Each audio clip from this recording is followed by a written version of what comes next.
I straightened my purposefully selected H&M outfit as I entered my family's monthly Sunday meal. Aunt Mary's wish would be fulfilled by the $20 price tag, a further justification for reminding all of my poor financial circumstances. My tiny diamond studs cost more than her mansion, if only she knew that. "Em is here, eh?" An aunt walked into the formal dining room and Mary said, "Darling, you're still wearing that dress from Christmas last year. To be honest, I got this dress especially for this evening. The Chanel and Dior items in my closet would have to wait until tomorrow, ideally after Bloomberg's piece is published." "Aunt Mary, you understand the situation." Grinning, I took my customary seat at what my cousins referred to as the failure corner, which is at the far end of the table. My mother gave me a disillusioned glance. I was the daughter, after all, who had thrown away a bright future in law to dabble with stocks in my apartment. The disappointing family member who had declined to work for Dad's company, get married, or keep up the proper social standing. If only they knew I was the owner of the structure where their priceless country club was located. "Emma," I started with a fake smile. "Dear Mama, has Robert's offer been re-examined?" "There are still openings for junior partners. Nevertheless." "Working on my own projects, Mom," I said, taking the dish of roast beef that was being distributed. I had been planning projects like the aggressive takeover of Robert's company for the last 6 months.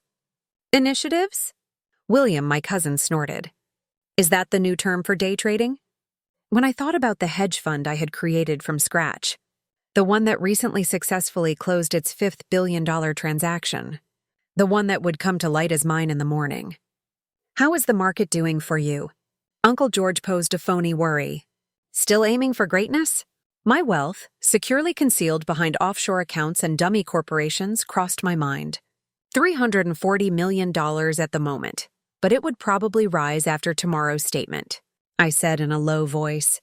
Getting by, acting out the part they had given me. The family collapse, the cautionary story, and the struggling investor. In the past, they would caution their kids about deviating from the authorized course. My phone quietly buzzed. A Bloomberg piece from Mayo is prepared for tomorrow. Positions in stocks are secured. "Prepared when you are," Aunt Mary joyfully said. "At least your sister is doing well." Sarah recently joined the firm as a full partner, and the home she purchased is in the Heights. I had invested in the Heights, a posh development, 3 years prior. In reality, Sarah's private address belonged to me, but layers of LLCs obscured the ownership. Talking Uncle George shook his wine and talked about his real estate holdings. A transaction for that new downtown development was just finalized by my firm. Very profitable and exclusive. With a courteous nod, I didn't say that my 51% of such development was held by the fund through a silent partnership.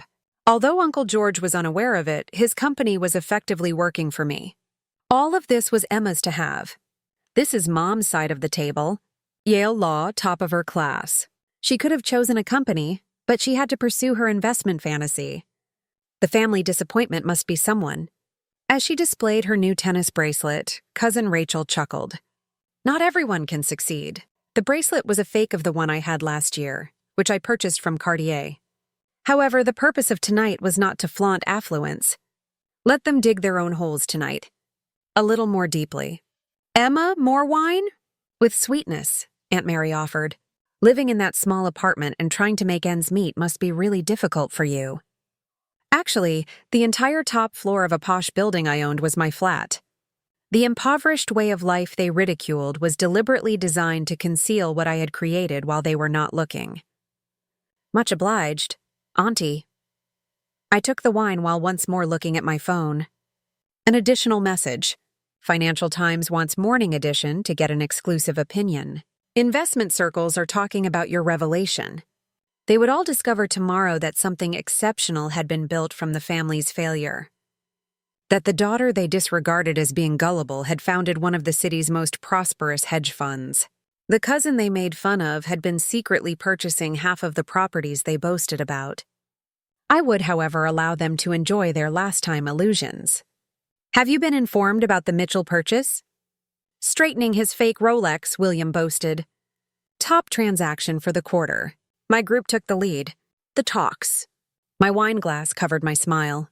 In reality, my fund had coordinated the Mitchell deal, with the Williams team handling the necessary paperwork. They were at a very distant point in the transaction chain. They had no idea who actually owned the assets. I muttered, "How impressive," as I looked at another Mio mail. The Wall Street Journal wants to report on the story at the same time as Bloomberg. You make the call. You're familiar with Emma. Aunt Mary leaned forward, letting the light shine on her diamond necklace. There is still time to change your mind. Your father might yet be able to get me a job at the company. I completed it. I appreciate that, but I feel secure in my choices, more at ease than they realized. Over the previous 3 years, my fund had beaten all of the large hedge funds. The family failing they had all been speculating about was going to be exposed as the enigmatic investor. Loved to mock, at ease. Sarah snorted. I was driving an old Honda in that small flat. Honda was purposeful, as in the minimal jewelry and the H&M outfit. Being a showman was not the goal of success. Building something significant while they were not looking was the goal. Uncle George announced investments.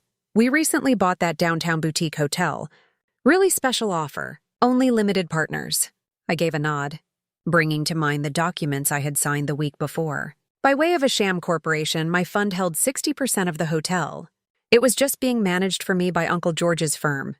Emma had a lot of talent in the past, but no one really saw it. Perfect qualifications, top of her class. She currently day trades from her couch. The cousin Rachel smirked as she concluded. That's a waste. My phone buzzed once more. Images from the most recent purchase made by my fund, a $500 million business development in Singapore. My unveiling tomorrow would coincide with the announcement of the agreement. Do you want more potatoes? The bowl was pushed toward me by Aunt Mary. These days, I guess you have to cut back on food. The Michelin-starred restaurants I owned, the private chef who prepared meals for my actual apartment, and the wine vendor were valued greater than Aunt Mary's total wealth. Sarah started. You know, her voice brimming with phony worry. I am constantly seeking paralegals for my firm. If a real job is what you need. I checked another message and answered, Thanks for the offer. Forbes is interested in doing a cover story. Angle billionaire, the youngest female hedge fund billionaire. My net worth would soar after tomorrow's reveal. $1 billion. By many orders of magnitude, the family failing was on the verge of becoming the wealthiest member of the family.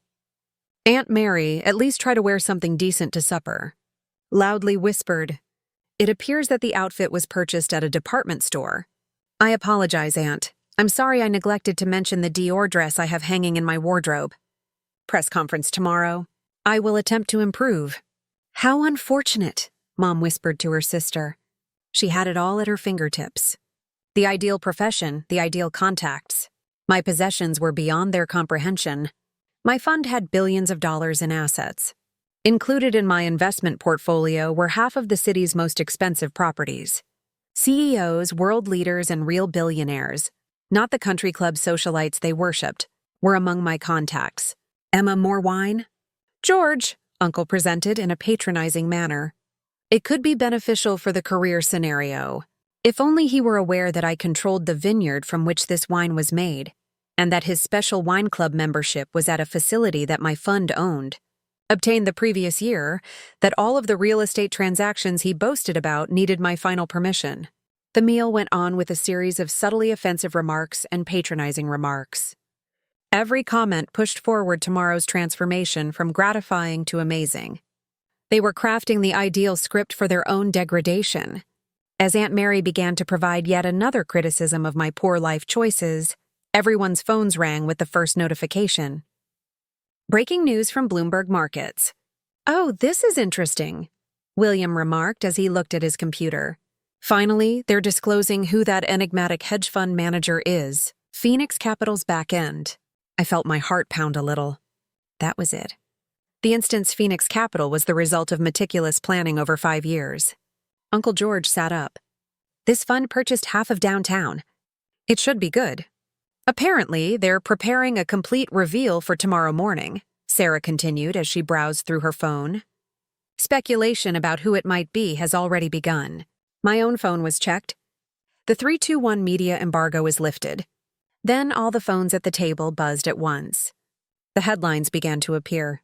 The founder of Phoenix Capital was unveiled. Wall is revealed by Emin, Street's most recent billionaire. A hedge fund tycoon after dropping out of law school. The tale of Emichin, unmasking the mysterious investor. How, in secret, Emma created a billion-dollar enterprise. Around the dining table, there was an overwhelming quiet. "This must be a mistake," Aunt Mary muttered, staring at her phone with a pale face. I responded softly, "No mistake," and sat up straighter. "My fund is called Fix Capital. It has been 5 years since I began it." William was choking over his wine. "But that isn't feasible. Phoenix owns half of the city's upscale real estate, including this property," I remarked nonchalantly. "Last year, I purchased it through a phony business when Uncle It went up for sale through George's real estate company. You are the landlord for us." Mom and half of the country club members could hardly be heard. "I verified a unique evolution that you all adore. Phoenix bought it 2 years ago." Reading the Forbes piece made Sarah's hands shake. "Current wealth. A rough estimate is $1.2 billion. I nodded following today's market close. "When it is announced tomorrow, it should rise. But that little apartment is where you reside." Aunt Mary stumbled. "The building is, in fact, mine. I only get to see my family in the small flat. The penthouse is actually where I live." Uncle George's phone was being anxiously checked. I approved the agreement for the downtown hotel. I completed it. Phoenix has a 60% stake through its subsidiaries. We just have it managed by your company. The purchase of Mitchell. William began as well. "Mine. The paperwork was handled by your team, but Phoenix had the upper hand from the beginning." Mom was still. Her flawless poise was broken. Even if you believed I was failing, I continued to smile while we were thinking. I had a remarkable project underway.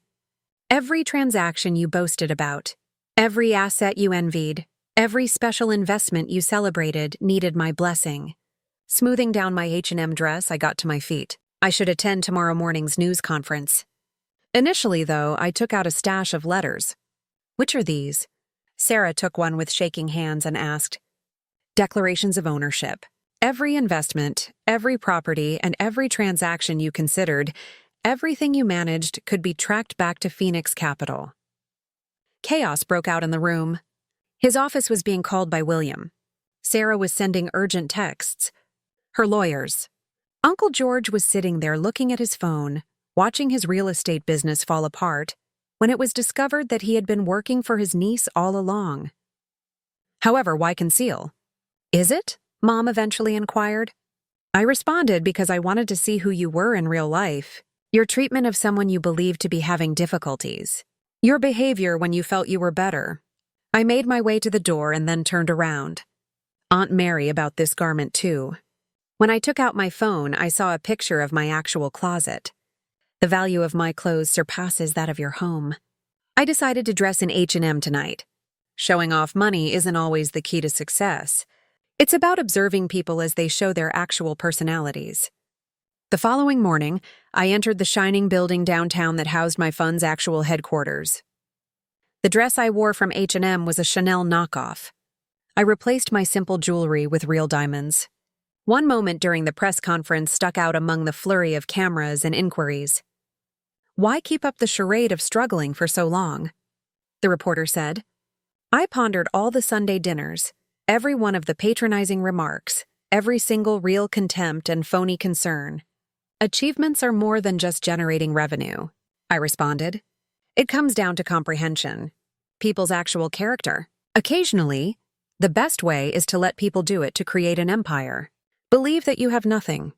While they're too busy making fun of your shortcomings to attend to your victories,